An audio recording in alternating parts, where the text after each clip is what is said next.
The dialogue also explains the Confucian school of mind's views on one heart and two hearts. In this segment, the concepts of the Tao heart and the human heart come from the phrase, the human heart is subtle, the Tao heart is subtle. It means the student Shuai asks the teacher. Wang Yangming says, Zhu once said that the heart is always the master of the body, and the human heart often obeys. According to your explanation, Mr. Wang Yangming, of the achievements of governing the world with one heart, it seems that Zhu words have some flaws. Wang Yangming says, yes, there is only one heart. A heart without human selfish desires is called the Tao heart. A heart mixed with human selfish desires is called the human heart. The human heart can become pure, which is the Tao heart. When the Tao heart loses purity, it becomes the human heart. Initially, there was no distinction between two hearts. Zheng Yi said, the human heart is selfish desire. The Tao heart is heavenly principle. This statement seems to divide the heart into two, but in fact, Zheng Yi understood that there is only one heart. Now Zhu says, the heart is the master, and the human heart obeys the Tao heart, which implies two hearts. Heavenly principle and human desire can't coexist, so how can heavenly principle be the master and human desire obey it? Therefore, the Confucian school of mind believes a person should have only one heart. Either it is the Tao heart without human desire towards heavenly principle, or it is the human heart with human desire. There won't be a situation where heavenly principle and human desire coexist, or the human heart and Tao heart coexist, or the Tao heart being the master and the human heart following it. Thus, the school of mind denies the coexistence of two hearts. Did Zhu of the school of principle really believe in the existence of two hearts? In fact, in the record of teaching and learning, Shu Ai's citation of Zhu sequence of the mean is a typical misquotation. In fact, the Confucian school of principle also denies the coexistence of two hearts. The full passage, Shu Ai quoted from Zhu sequence of the mean, is as follows. It clearly states at the beginning, the emptiness of the heart, the awareness of the spirit, is one and only one. There is only one heart. The meaning of the entire passage is also very clear. Zhu believes that both the human heart and the Tao heart are within one heart, mixed within the square inch. There is actually a process of mutual transformation here. If a person cannot restrain their heart to maintain purity and unity, then the Tao heart towards heavenly principle cannot overcome the human heart towards human desire. This is the true meaning of the full passage Shu Ai quoted about the Tao heart always being the master of the body. Zhu did not affirm the so-called theory of two hearts, but explained the process of transformation and confrontation between the human heart and the Tao heart.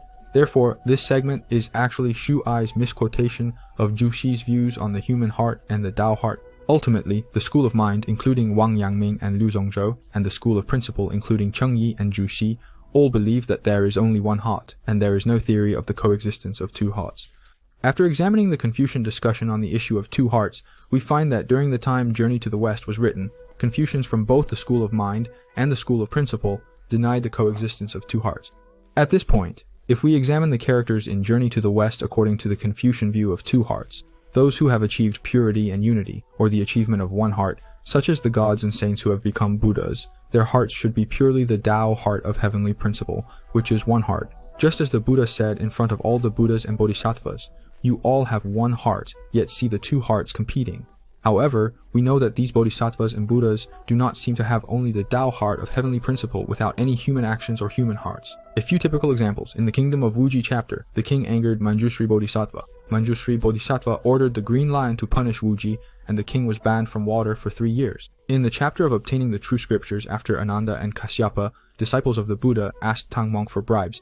The Buddha instead exonerated them, saying that his past recitations of the scriptures only earned him 3 du and 3 sheng of gold, which was sold too cheaply. Such human desires and material matters are countless throughout Journey to the West, yet the Buddha says they all have one heart. According to Confucianism, a person with one heart has only heavenly principle and the Tao heart, without human desire. This one heart, isn't it a very contradictory situation? If you still don't believe it, let's delve deeper into the Confucian perspective. According to this view, if we continue to follow the idea of the competition between two hearts, then the true Sun Wukong represents the Tao heart, which is free from human desire. On the other hand, the 6-eared macaque symbolizes the human heart, which is filled with human desire. After Sun Wukong personally killed the 6-eared macaque, according to this perspective, doesn't it imply that Sun Wukong's heart now only contains the Tao heart, with no trace of human desire left anymore? However, even in the later chapters of Journey to the West, Sun Wukong still has episodes of indulging in momentary pleasure mixed with human desire. For example, due to human desire, he spared the true immortal of Ruyi, but destroyed the wandering immortal and little Drillwind. So here we can observe that even after the chapter involving the 6-eared macaque, Sun Wukong's heart still harbors human desires. This stands in contradiction to the Confucian view of one heart and two hearts. That is, either the heart has human desire, which is the human heart, or the heart has no human desire, which is the Tao heart. So if we use Confucianism to understand this chapter of the competition of two hearts, we will find that this path does not work. So what does the two hearts concept in Taoism mean? Here we directly refer to the famous Taoist interpretations of Journey to the West classics, the true meaning of Journey to the West, and the original. Of course, these two books are also the main culprits that led people in the Qing dynasty to believe that Journey to the West is a Taoist book about cultivating immortality. Let's first excerpt from the Taoist True Meaning of Journey to the West, which directly combines the concept of two hearts with the 5 elements and alchemy. This is considered outdated and we won't mention it further, but can the Taoist original Journey to the West escape this fate? Here we find that, like Confucianism, Taoism initially also divided the heart into the human heart and the Taoist heart. Moreover, it directly pointed out that the Taoist heart is true, while Wukong's human heart is false. From the end of the article, we see that the Taoist view is completely the same as the Confucian view, also dividing the human heart and the Taoist heart. The Taoist heart lasts forever, but the human heart perishes.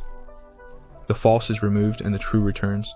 After the chapter of the true and false Monkey King, the human heart perishes, and Wukong is left with only the Taoist heart. And not just Wukong, but also Tang Sanzang, Zhu Baji, and Sha Wujing are left with only the Taoist heart.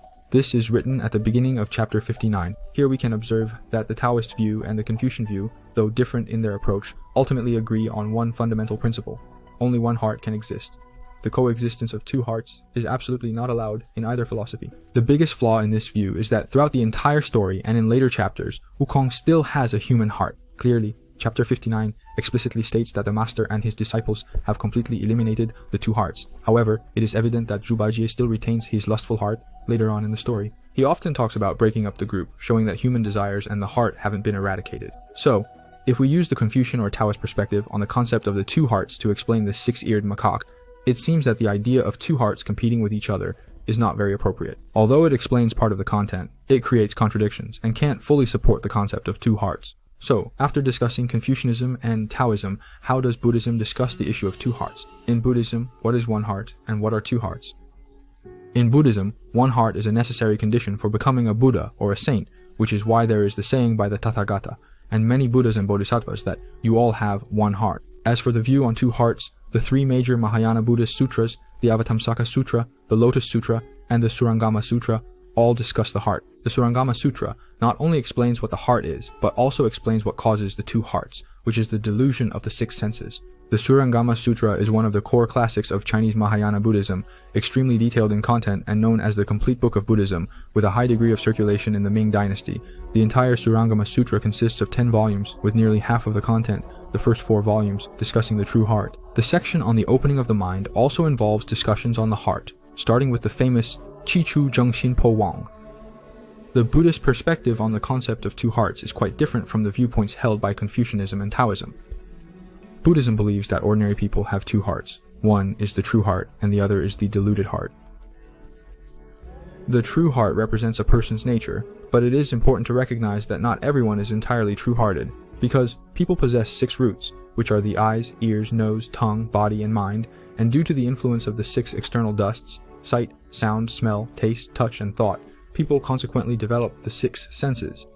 The 6 roots perceive the 6 dusts, and eventually, the 6 senses can't distinguish between true and false, leading to the deluded heart. Those who become Buddhas or saints are not affected by the dust. The 6 roots are purified, revealing the true heart, eliminating the deluded heart, and moving towards a different nature. Here we find that the Buddhist concept of two hearts is not like the Confucian and Taoist distinction between human desires and heavenly principles, good and evil. It does not mean that a person with one heart has no human desires. This isn't the same system as the 7 emotions and 6 desires. Therefore, it is perfectly fine to say that all Buddhas and Bodhisattvas have only one heart. So, if we use the Buddhist view of two hearts to explain the competition of two hearts and the words of the Tathagata, we find that the competition of two hearts here means the struggle between Wukong's true heart and his deluded heart. One is the true-hearted Wukong, whose true heart is his nature, unchanging and eternal. The true-hearted Wukong is not affected by the 6 dusts, regardless of external changes, life, and death. He is always Wukong. Simply put, the true-hearted Wukong is the essence of Wukong's existence. The other character is the deluded-hearted Wukong, who possesses all of Wukong's 6 dusts, Wukong's voice, Wukong's appearance, Wukong's abilities, and even Wukong's thoughts. We hear Wukong's voice, see Wukong's appearance, and recognize Wukong's abilities. He also has the tightening headband and must go to the west to fetch the scriptures. Simply put, the so-called deluded-hearted Wukong is the collection of Wukong's individual physical attributes. so whether it is.